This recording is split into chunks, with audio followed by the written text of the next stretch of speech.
উচ্চ আদালতের রায় ও নির্বাচন কমিশনের প্রজ্ঞাপন অনুযায়ী ঢাকা দক্ষিণ সিটি কর্পোরেশনে ডিএসসিসি মেয়রের দায়িত্ব ইশরাক হোসেনকে বুঝিয়ে দেওয়ার দাবি জানিয়েছেন তার সমর্থকেরা। শনিবার দুপুর 12টার দিকে ডিএসসিসির নগর ভবনের সামনে তৃতীয় দিনের মতো অবস্থান কর্মসূচিতে এই দাবি জানানো হয়।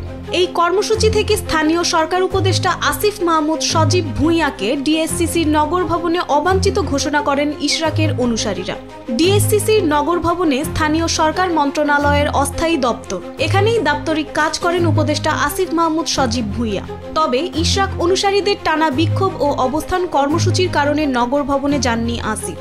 আদালতের রায়ের পরিপ্রেক্ষিতে ইশরাক হোসেনকে ঢাকা দক্ষিণ সিটি কর্পোরেশনের মেয়র ঘোষণা করে গত 27 এপ্রিল গেজেট প্রকাশ করে নির্বাচন কমিশন ইসি।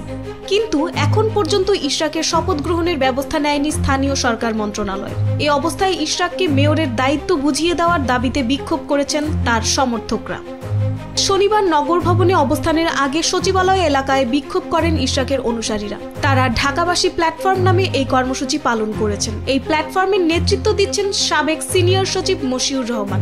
এছাড়া স্থানীয় সরকার, পল্লী উন্নয়ন ও সমবায় এবং যুব ও ক্রীড়া মন্ত্রণালয়ের উপদেষ্টা আসিফ মাহমুদ সজীব ভুঁইয়া ও তার সচিব রেজাউল মাকসুদ জাহেদীকে নগর ভবনে অবাঞ্ছিত ঘোষণা করা হয়েছে। পাশাপাশি তাদের যেখানে পাওয়া যাবে সেখানে প্রতিহত করা হবে বলে হুঁশিয়ারি করেন তারা।